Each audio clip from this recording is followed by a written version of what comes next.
The terminal was alive with motion, wheels clattering against tile, voices echoing across loudspeakers, children darting between benches. But at gate 14, everything slowed for me. Before we begin, drop a comment and tell us where are you from and from which city you're watching our videos. And after watching the whole video, don't forget to tell us what would you do in this situation? Be honest, tell me in the comments below. We read every comment. Let's begin. My mother's voice cracked like a whip, slicing through the crowd. Pathetic. Denise Lawson spat, shoving my suitcase away with her heel. It toppled onto its side, spilling the zipper open, clothes sliding across the airport floor. Brooke can't even afford her own ticket. What kind of grown woman shows up empty-handed? Snickers rippled from my relatives. My cousin Taylor Reed folded her arms, her lips curling into a cruel grin. Guess some people never grow up. Maybe you should have just stayed home, Brooke. This trip is for the adults. Heat rushed to my face, but I kept still, hands clenched tight around my duffel. My mother's eyes burned into me, fueled not by disappointment, but enjoyment. She wanted me crushed here, in front of everyone. She's useless, Denise declared, loud enough that people passing by slowed down to stare. Always has been. Laughter erupted behind her. One uncle shook his head like I was a bad joke. Taylor pretended to cover her laugh with a cough, but her shoulders shook with delight. I bent down to grab my suitcase, but my hand froze when I heard it. Sharp, confident footsteps cutting through the terminal. Boots. Military boots. The laughter died out as a man in uniform stopped directly in front of me. His posture was iron, his eyes steady. He gave me a crisp salute. Miss Lawson, he said, his voice carrying authority that turned every head within earshot. Your private jet is ready. We're prepared for departure. The world went silent. My mother's smirk crumbled into shock. Taylor's jaw fell open. The relatives who had laughed seconds ago stared as though reality had cracked in half. I straightened, clutching my bag with a calmness that surprised even me. Slowly, I turned toward Denise. My voice didn't rise. It didn't need to. Looks like I won't be needing your charity after all. Her face blanched, lips trembling, but she said nothing. Lieutenant Adam Collins extended his hand toward me, not to touch, but to guide. I walked past my family, my suitcase wheels rattling behind me. Each step felt like a victory carved out of years of humiliation. And for the first time, they weren't laughing. They were watching me leave them behind. The silence in the terminal clung to the air like smoke even after I walked past them. My mother's voice, usually sharp, cruel, commanding, was gone. For the first time in my life, Denise Lawson didn't know what to say. I kept moving, my suitcase rattling behind me, Lieutenant Adam Collins walking in perfect step at my side. People stared as we passed. Strangers whispered. A uniformed officer escorting a young woman? A private jet waiting? Their curiosity was thick, but none of it mattered. Behind me, I could hear Taylor Reed's frantic whisper. Did she just say private jet? Brooke? Are you serious? Denise snapped back, her words trembling. She's bluffing. She has to be bluffing. Don't stand there. Follow her. The sound of their hurried footsteps grew louder as they scrambled to catch up. But I didn't speed up. I walked steady, chin high, heart pounding with something I hadn't felt in years. Power. We reached the VIP entrance of the terminal. Adam stopped and turned, his voice firm. Authorized personnel only. His hand hovered near his badge, daring anyone to argue. My family froze at the rope divider, their expressions wild with disbelief. Denise's face was pale, her carefully painted lipstick smudging at the corner of her mouth. Brooke, she hissed, trying to keep her voice even but failing. What is this? Some stunt? Who's paying for this? Don't you dare humiliate me. I turned slowly, meeting her eyes. The crowd had grown, passengers and airport staff pausing to watch the drama unfold. Every word I said would echo louder because of it. You did that yourself, I said quietly. Every time you called me useless. Every time you laughed at me in front of them. Today, I glanced at Taylor, then back at my mother. You just showed the world who you really are. Taylor's cheeks flushed, her arms crossing tight over her chest. Don't act like you're better than us, Brooke. One officer shows up, and suddenly you're what? Royalty. Adam's voice cut through, low but commanding. Watch your tone.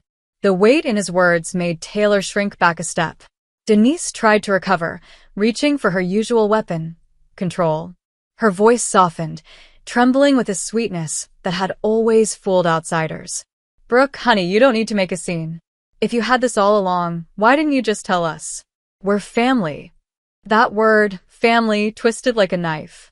I took a breath, my fingers tightening around my suitcase handle. Family? When you threw my clothes on the floor in front of strangers. When you laughed with them while I stood there humiliated. My voice wavered, but grew stronger with every word. Family doesn't break you down. They build you up. But you've only ever wanted me small enough to control. Her mask slipped. For a second, I saw raw panic in her eyes. She opened her mouth to fire back, but Adam stepped forward, lifting the velvet rope. Miss Lawson, he said, ignoring the others completely. Your jet is waiting. The crew is ready. Gasps rippled through the onlookers. Denise's hands shook as she reached out, grabbing the rope. No, wait. Brooke, please. If you walk through there, you'll regret it. Don't you turn your back on this family. I stared at her, my heart pounding so hard I could feel it in my fingertips. For years, I'd wished for her approval. For years, I had begged for a place in her world. But now I realized I had my own. I let a long silence hang before I answered. You already turned your back on me. I'm just walking forward. And with that, I stepped past the divider. Adam dropped the rope behind us, a clean line between my past and my future. The crowd murmured. My family stood frozen, their humiliation now the spectacle. And I, Brooke Lawson, the one they called useless, walked toward the doors that led to my private jet. For the first time in my life, the weight of their judgment was gone, replaced by something else. Freedom. The glass doors slid open, and the world outside hit me. Bright sun glinting off the tarmac, the low roar of engines, and the gleam of a sleek jet parked just beyond the gates. My breath caught for half a second, but I didn't slow down. Every step forward felt like cutting away the chains my family had wrapped around me. Lieutenant Adam Collins matched my pace. You handled yourself well back there, he said quietly, almost like an afterthought. His voice was steady, but I caught the edge of respect in it. I glanced at him. You don't know the half of it. Behind us, the glass doors slammed open again. My mother's voice tore across the space. Brooke. Denise Lawson's heels clattered against the pavement as she stormed after us. Taylor and two of my uncles trailed her, their faces flushed red with embarrassment and rage. This isn't over. Airport security hesitated, looking between Adam's uniform and my mother's furious gestures. Adam gave them a curt nod, and they stepped back immediately. The power dynamic was shifting, and everyone could feel it. Stay behind the line, Adam ordered without turning around. But Denise never took orders, not from anyone. Brooke, stop right there. Her voice wavered between fury and desperation. You don't get to humiliate me like this in front of the whole airport. Do you know what you're doing?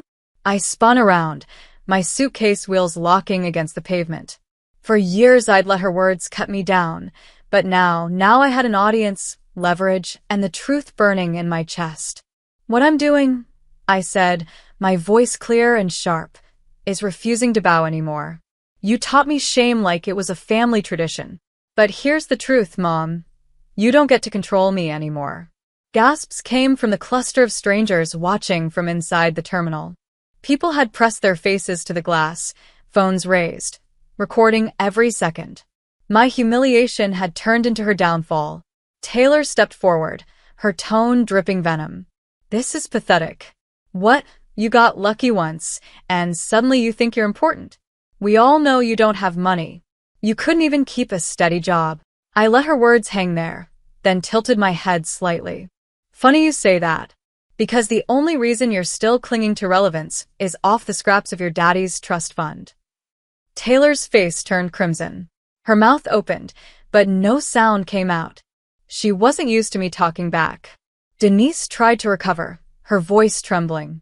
Brooke, if you had something like this jet, this officer, why hide it? Why pretend to be nothing? What's your angle?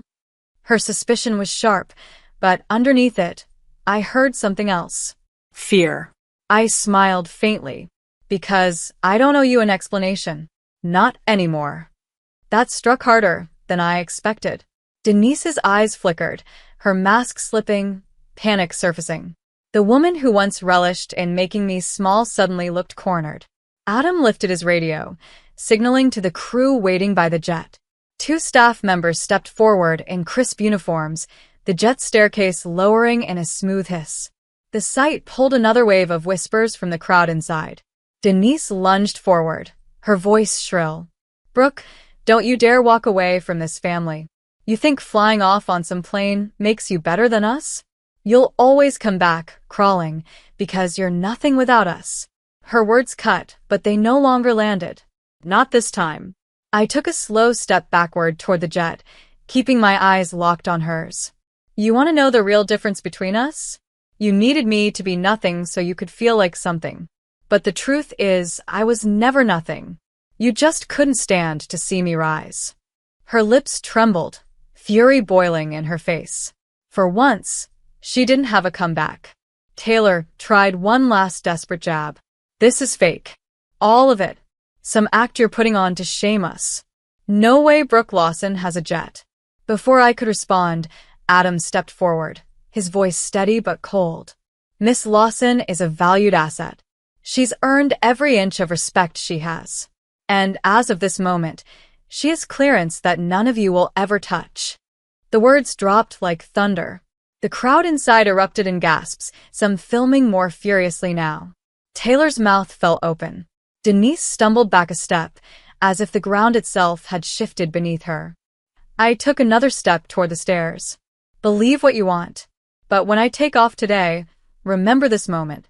Remember how quick you were to laugh when you thought I was small. Because from this day on, you'll never laugh at me again.